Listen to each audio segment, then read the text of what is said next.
citizens. For me, this is a difference. There are 5 elements. First of all, we need to have strong professional media and safe place for journalists to do the job. We have Andrew Carino Galizia here, the son of the murdered journalist Daphne. Well, we adopted the laws, which I could call Daphne's laws, to protect the journalists better. We adopted the Media Freedom Act. I can speak about it later if you want. So strong media doing the job freely and with a full space. Second thing, work with the platforms. And here comes the fact-checking mainly. And we have all the big tech under the commitment of the Code of Practice Against Disinformation. Again, I can say more. Third thing, important, better communication from the side of politics. I remember times when politician was caught lying, he was disqualified. Yeah, maybe we should come back to this practice. But also communication in the sense of pre-bunking. Disinformation is not so uneasy to predict. The fourth thing, awareness raising, lowering of the absorption capacity in the society to believe the lies. This is long-term, long distance run, but we have to do it. Last resort solution, law enforcement reaction. And we see the rise of anti-Semitism, which is full of conspiracy theories, which have the potential to incite violence in real life. We see again the David stars on the synagogues and on the buildings of Jewish people. And this is the case for police. So these 5 elements, sorry I was a bit long, but this is how we have, this is a broad concept which we take in the EU. Thank you very much. No, you laid out a very full agenda.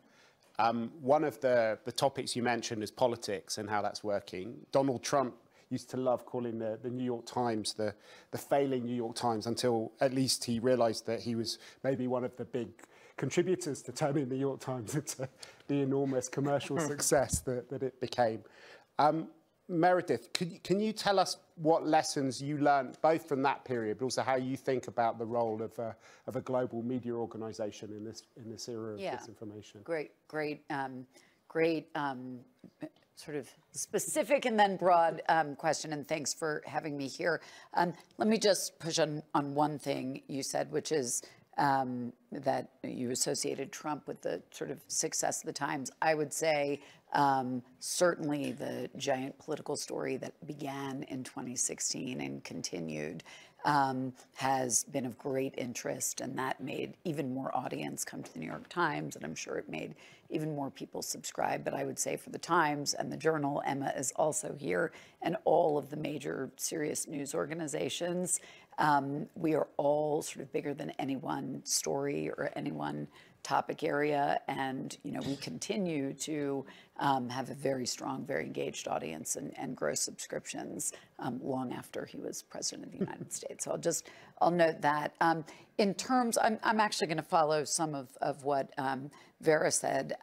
I would say that we are living in as dark a moment in history as I have known.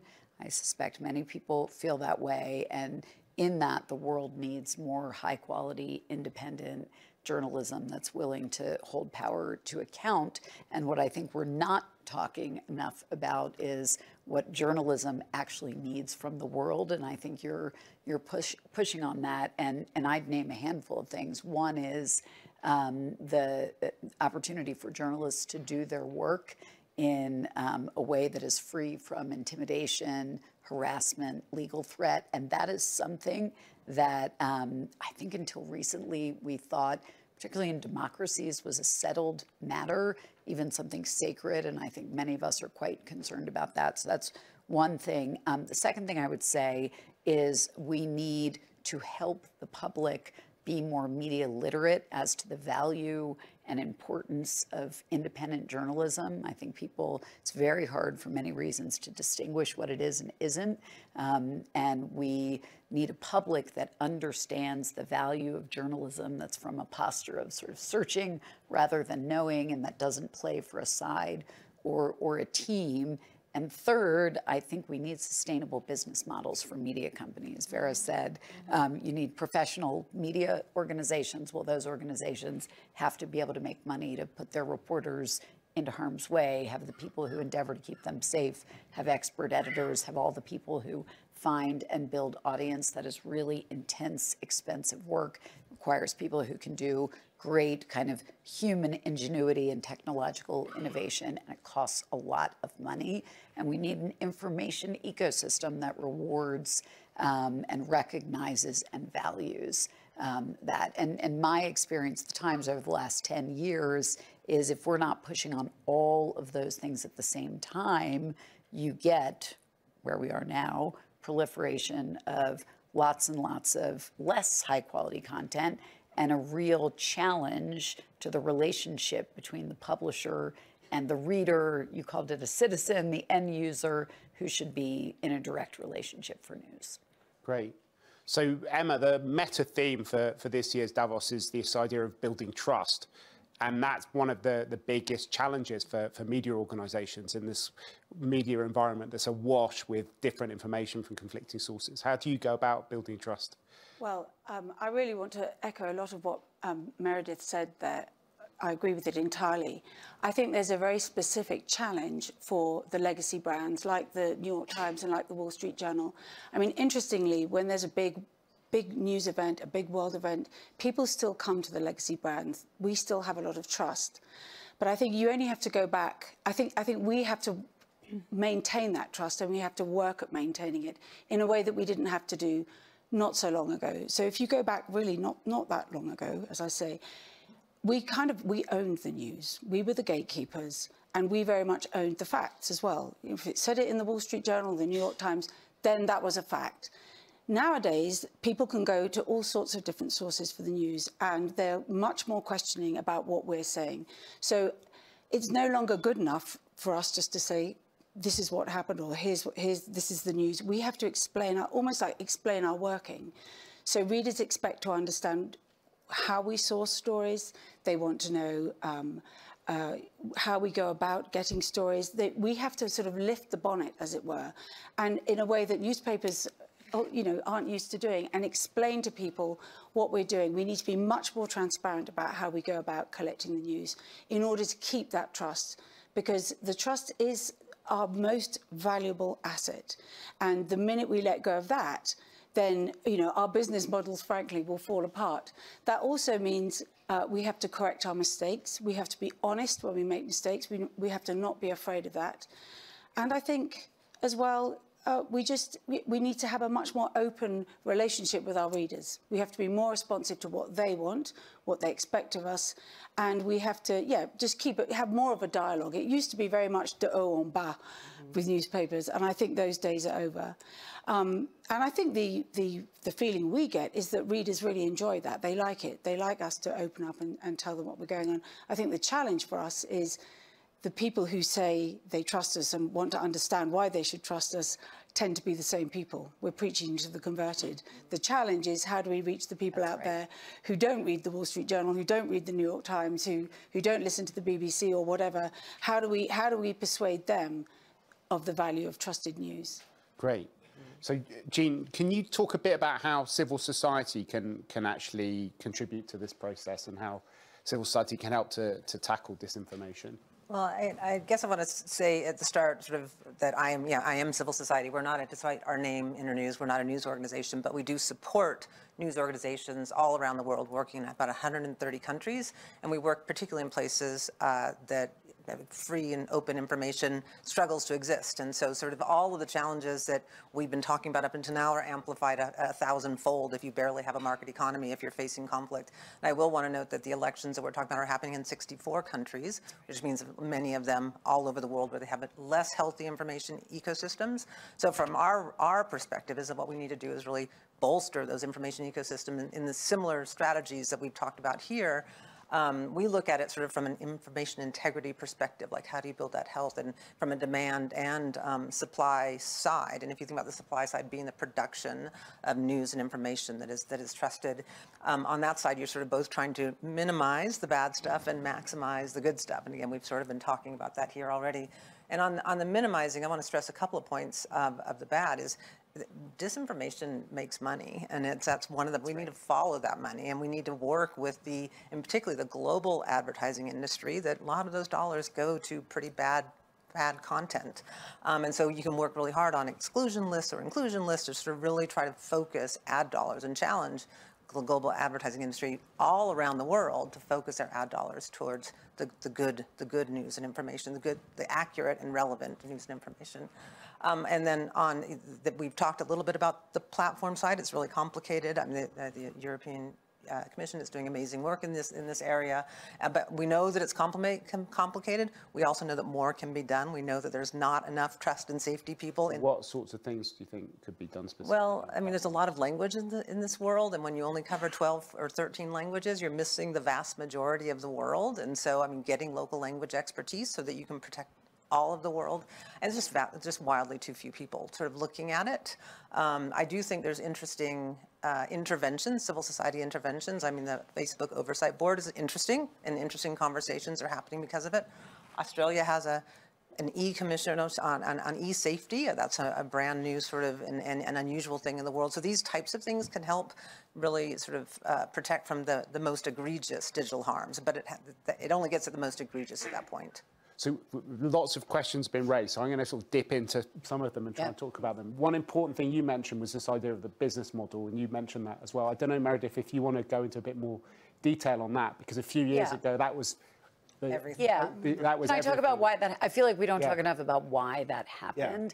I'm going to repeat something I think I said before, which is, at its best, news is experienced in a committed relationship where you go to one or a handful of providers that you trust are going to have a team who are going to bring you, information you can trust that is fact-based, that is worthy of your time every day. And I think over the last decade, probably a little longer, the relationship was just intermediated between the reader or the listener or the watcher and that publisher who spent all the money gathering that information and creating journalism around it. And that was not good for the consumer's understanding of what they were, I'm going to say reading, but I mean watching and listening to.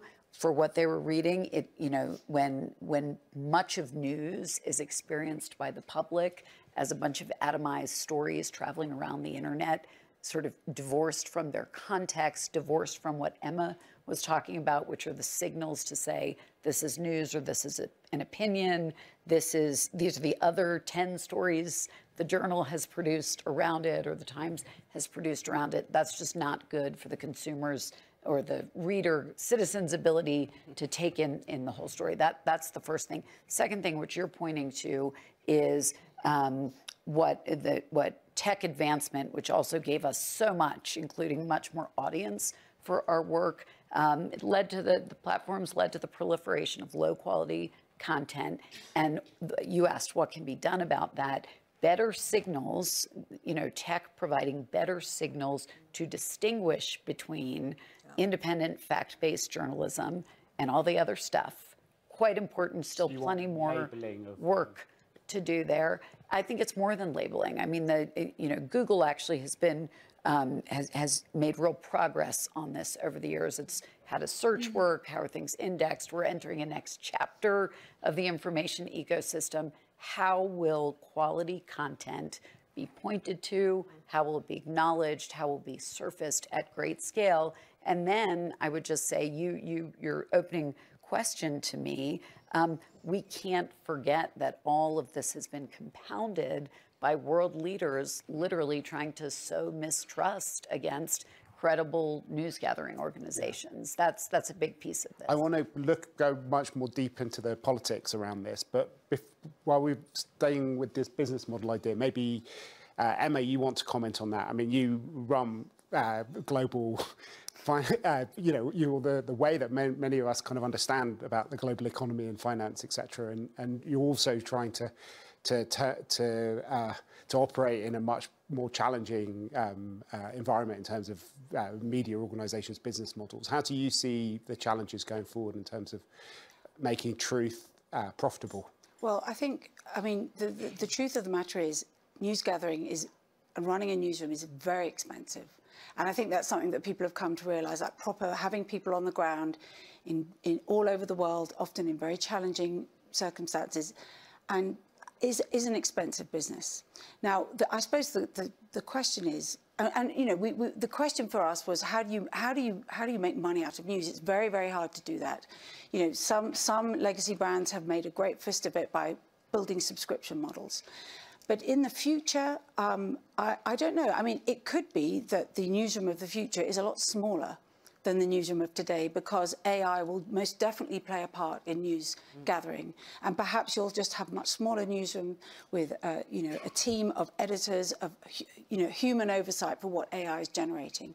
But I think the question of how do you fund trusted, independent news it will continue to be a headache for all of us. I don't think, I mean, we may have cracked it for now with the subscription model, but that obviously, you know, it's not very inclusive, a subscription. We're quite expensive, I hate to say it, but we are. And, you know, and that means there will be people who simply cannot afford to pay for it.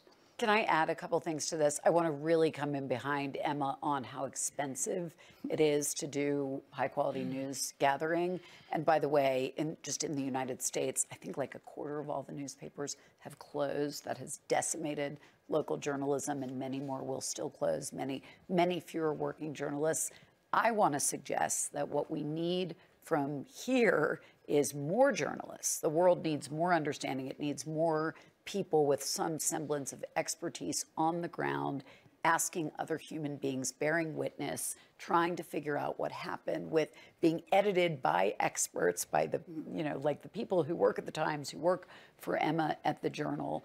We need more of that. I am hopeful, as you are, Emma, that there will be aspects of our business processes and companies and the way we go about some of the work that technology will help us do more efficiently. But ultimately, I want to say, when I talk about a sustainable model for high quality journalism, I mean being able to keep many, many people on the front lines of important things unfolding in like every aspect of the human experience, and be able to say, human to human, this is what's happening here. And I want a bigger newsroom. I bet Emma wants a bigger newsroom. And that's really what we're trying to have. Vera, do you want to say a bit about what you think the responsibility for institutions like the European Commission is in creating the sort of environment where you can have these flourishing media organisations that make money and that are able to sustain networks of journalists on the ground around the world? Mm-hmm. Well, I am European politician / regulator. Yeah. As a person, I lived half of my life in a totalitarian regime. I know how it tastes to live in one official doctrine. So you can imagine what kind of courage it required for me to get into even the thinking of how better to regulate information space. Mm-hmm. Do you hear it, how it sounds? Dangerous. Yeah. But we had to look into the reality that the European information space was already far before invasion of Russia to Ukraine. It was overflooded with this information, not only born in Kremlin, but also some other sources. And so we started with the analysis, what needs to be improved or regulated. When it comes to digital space, we were mainly focusing on illegal content, which is child pornography, extremism, violent extremism, terrorism, and hate speech. Mm-hmm. Its most violent form. Yeah, these are things which are prohibited in all EU member states' criminal laws. Yeah, so nothing new. Here we have the Digital Services Act, which says clearly, you platforms must not be the distributors of this kind of content. For this information, which we speak about today, we had to take gloves, because freedom of speech is primary principle in the EU. primary principle. So that's why when I speak about the truth, I always add evidence-based truth. Yeah. So again, the facts. When we started to work on the code of conduct against disinformation, we came in our analysis to what you speak about, that the truth is expensive and slow, and sometimes not reaching the audience, because between the bubbles in the mainstream space, there are not many people. I'm exaggerating a bit. The lie is cheap and quick. That's why in the code of practice we have, for instance, the chapter on demonetizing. You said that disinformation makes money. We try to cut them off the money, to starve them out. That's why we have also advertising industry is on board. And we have many, many big companies which already said clearly, we don't want to connect our brands with the systems which spread disinformation. Yeah? So this was our approach. Now we have the code under the legislation, and still we are extremely careful, because the freedom of speech has to be protected. Last comment with the AI invasion into our lives and everything we do. We now keep two principles already in AI Act. Copyright has to be protected, extremely important for the world of professional journalism. It's the first thing. And the second thing, Mr. Nobody, which is robot, AI, does not have the freedom of speech. This belongs to the human beings, as well as copyright. So we are very careful now in European legislation to make absolutely clear that the achievements of human beings, the rights of human beings, have to be protected now. And the AI has to take some limits. Okay, so we should go a bit deeper into AI. But one of the things which came up earlier was this question about having journalists on the ground in different places. And increasingly, we do seem to be living in an age of impunity where more and more journalists are being imprisoned, are being killed. The two of you are wearing I Stand With Evan T-shirts. Emma, you've obviously been in the heart of that, having to deal with one of your employees being imprisoned in a very frightening way. Can you talk a bit about what governments can do to actually recreate a safe space for journalism? Because that does seem to be one of the most fundamental ways of us getting news. It's such a massive issue, this, because, you know, Stalin's Russia had journalists from the West operating, not exactly entirely freely, but they were able to do their job. We now have a journalist who's entirely innocent. He was accredited by the Russian Foreign Ministry. He was doing his job, and he's now behind bars. Now, and the really tragic thing, I think, is that this seems to be increasingly the case in more and more countries. So the idea of supporting a sort of free press is one that's definitely under threat. And the challenge for us is, how do we, you know, the Wall Street Journal will never, ever step away from its commitment to being on the ground, to covering the news where we can, but the safety of our journalists obviously has to come first. So we are getting very good at covering stories from outside the countries where they're happening, which is frankly how we have to cover Russia these days. There are other countries where we can't send our journalists, and I think that is a challenge for all of us, and you know, because we rely on eyewitness accounts to really make sure we are getting to the truth. So it's a very grim trend, and as to how you reverse it, I don't know, because I think more regimes are cottoning on to the fact that this is something that they can do, and they don't care. Can I jump on that? And it is terrible for the international news industry. It is even worse for local news industry. I mean, the war, the conflict in the Middle East is the single deadliest conflict in the history of journalism since it's been tracked by the Committee to Protect Journalists.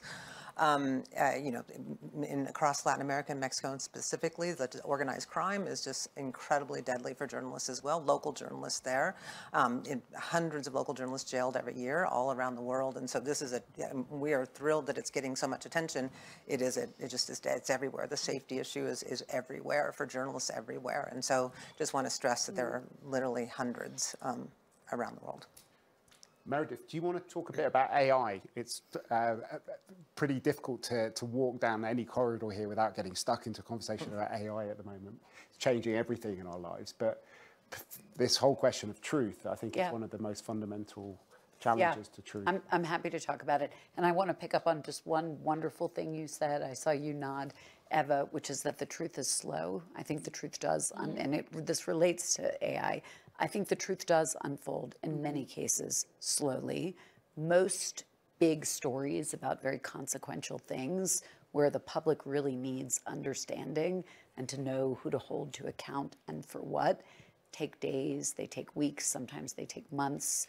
I'm guessing at the Journal, I know at the Times, many of the things we've done over years that have really been consequential to the world in our journalism, like, for example, the story about Harvey Weinstein by Jodi Kantor and Megan Twohey that really helped, played a big role in changing the world for women and unleashing the Me Too movement. That took many, many, many months of work. So I just want to go back to the point you mentioned, copyrights.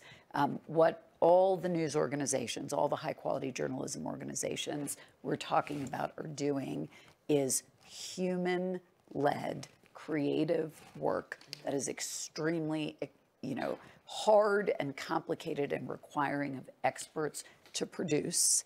And, my comment on AI would be that I believe generative AI specifically, presents the potential to reach many, many, many more people with our work, to do it in more languages, at greater speed and scale. And I think that is incredible. And I think that, and by the way, I could tell you across all the products at the New York Times, news journalism, games, recipes, shopping advice, sports journalism, all the different things that generative AI could do to make our business better, and our business and our ability to reach people, and that has to coexist with the idea that there has to be fair value exchange for use of our content, use of our journalism in large language models, in tools, in the ecosystem. Great, thank you very much. So we've got about 15 minutes left. I'm very keen to bring in some of the members of the audience because we've got a very distinguished group of people from journalism, politics, all sorts of parts of the business world. And so if people could put their hands up, and I'll try and spot them. There's a gentleman at the back of here. If you can wait for the microphone, introduce yourself and make sure it's quite a short question so we can bring as many people in as possible. My name's Peter. Yeah, it's working. Davis. I notice there's not a public broadcaster here. So I've always thought that public broadcasting, things like the BBC, is they've got a non-commercial model and they actually do try to do a sort of a balanced view. Is that also part of the solution we're looking for? Great. Should we take maybe a couple more questions and then come back to panel members? Who else would like to ask a question? It's a gentleman over here. AI. So my understanding is AI is just gathering all the data in history. How does AI distinguish truth from bunk, Trump? Okay. Anyone else want to come in? There's a lady on this side. We could get a mic to her.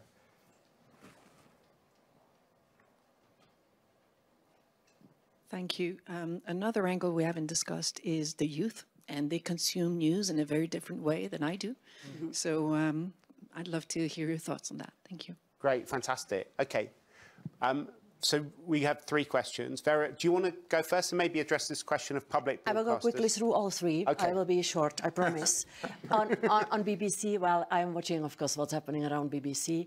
UK is unfortunately not in the EU anymore, but for the EU member states, we put into the Media Freedom Act some rules for the public service media to get sufficient financing and transparent processes for the people to lead this.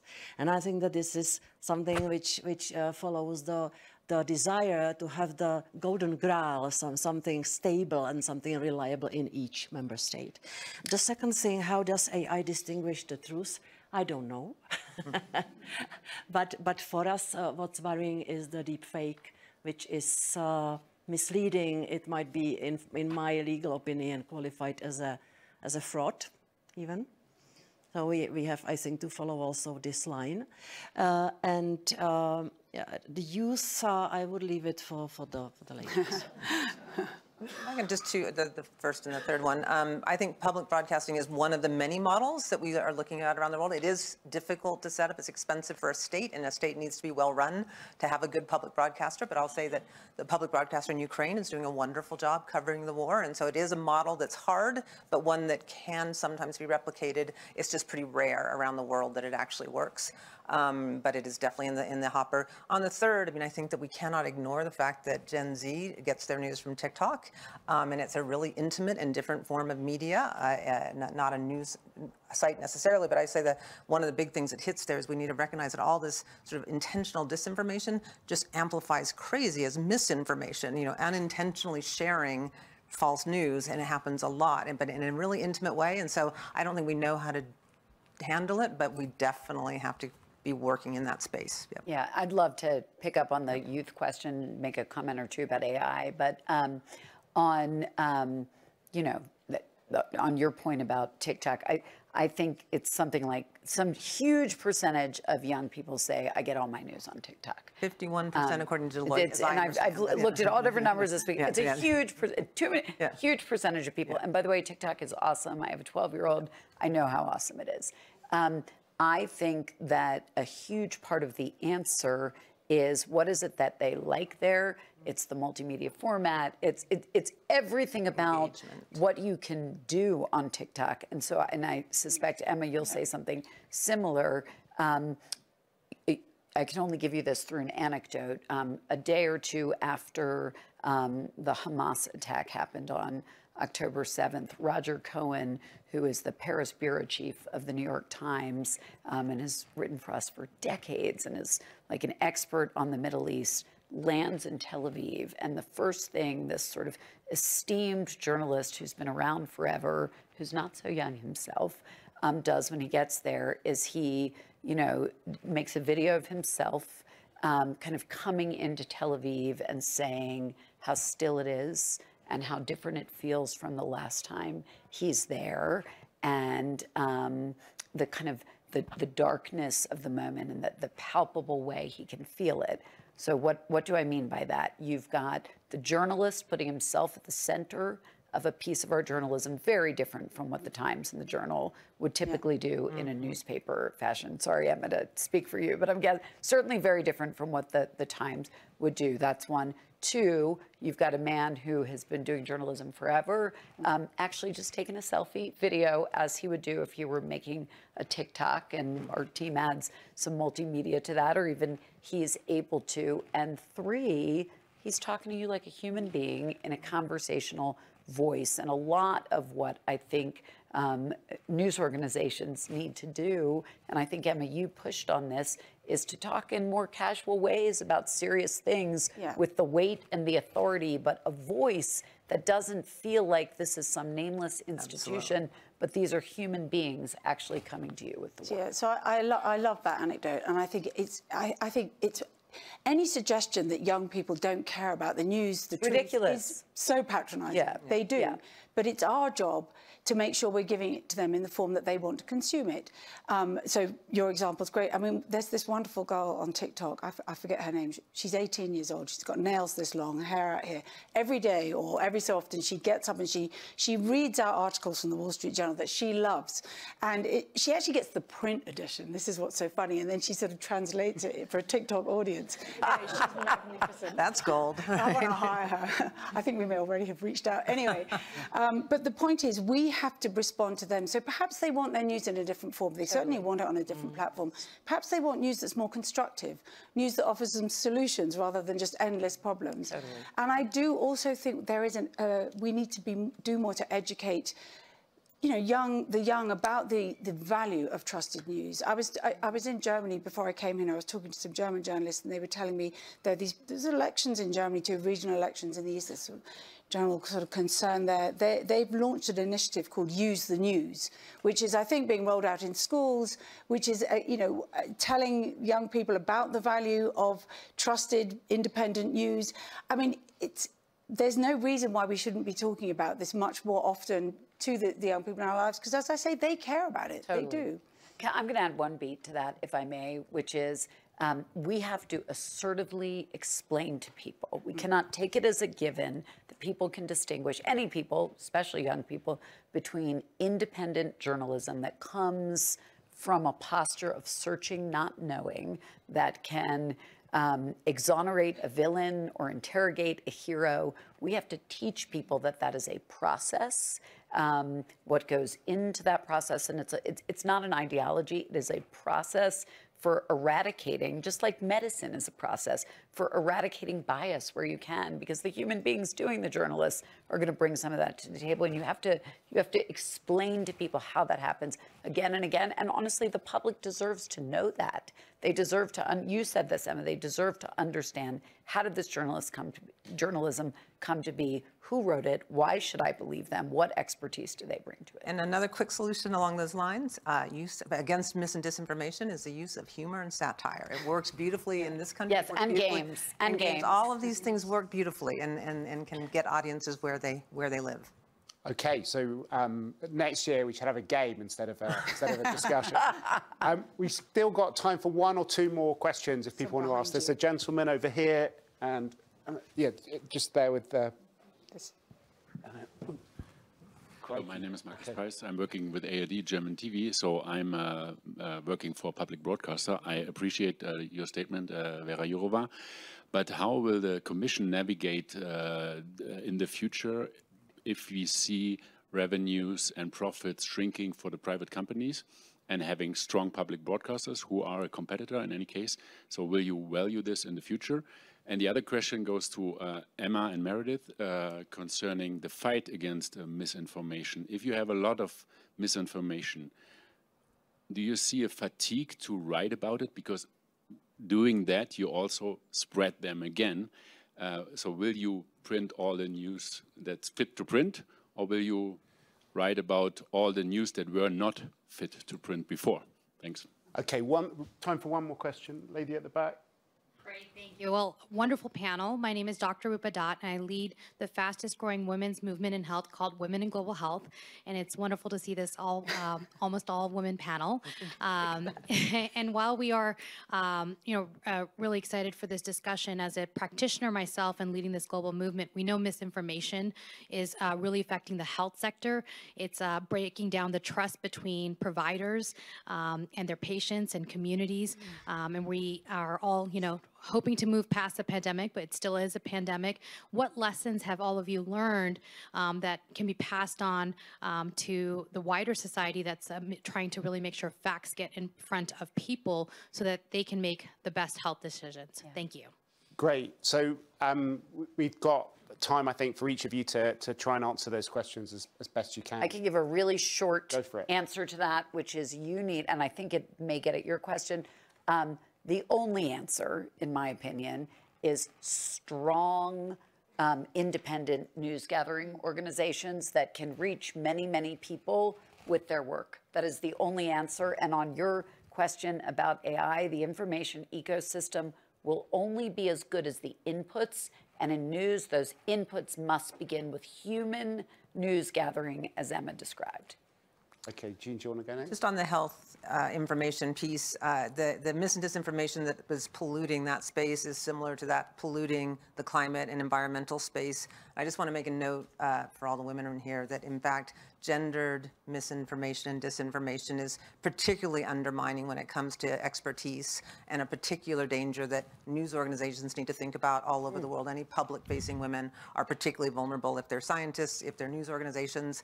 So they're all sort of blended together, and that doesn't answer your question, but it does. You did highlight a really important issue.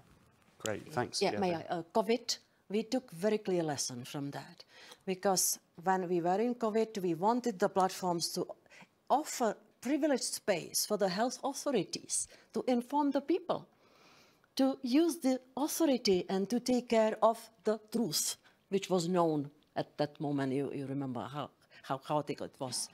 And I ready to do that. So the lesson is each sector should take care of its evidence-based truth. Yeah, nobody else will do it, and it is mainly about the public authorities. Financing of the public service media.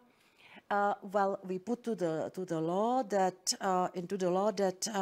the public service media should have sufficient financing and predictable financing. So we were not precise. We didn't put the 3 years ahead or something like that. Neither fees nor the direct public budget. We had to be more general. But now it's set in European stone that the public service media have to have the money. For the private media, my God, the situation is much more difficult because of the advertising money goes to the big tech space. But you didn't ask about that. I don't want to steal time. Yeah. Okay, Emma. I would simply say that on misinformation, there's no silver bullet. But as we enter the next phase of disruption, we're going into it with our eyes open. It's not like the last phase of disruption where no one could have foreseen what social media was going to do to the public discourse. I hope we have our eyes open. We know what the challenges are. I'm not entirely clear what the solution is, but at least we know that it's something we've got to confront. Great, thank you very much. We're almost out of time. I should have introduced myself at the beginning. I'm the token man on the panel. Mark Leonard, I'm the Director of the European Council on Foreign Relations. It's been an absolutely fascinating discussion. As I said at the beginning, this idea of defending truth does feel a bit like Mission Impossible. It's like Sisyphus trying to push a rock up the hill. But I think the important thing about this discussion is that a lot of people want to keep trying. And as Albert Camus famously wrote in his essay on the myth of Sisyphus, Sisyphus was smiling. So I think that's it's a hopeful note to end on. But thank you very much. Maybe you can join me in thanking our brilliant...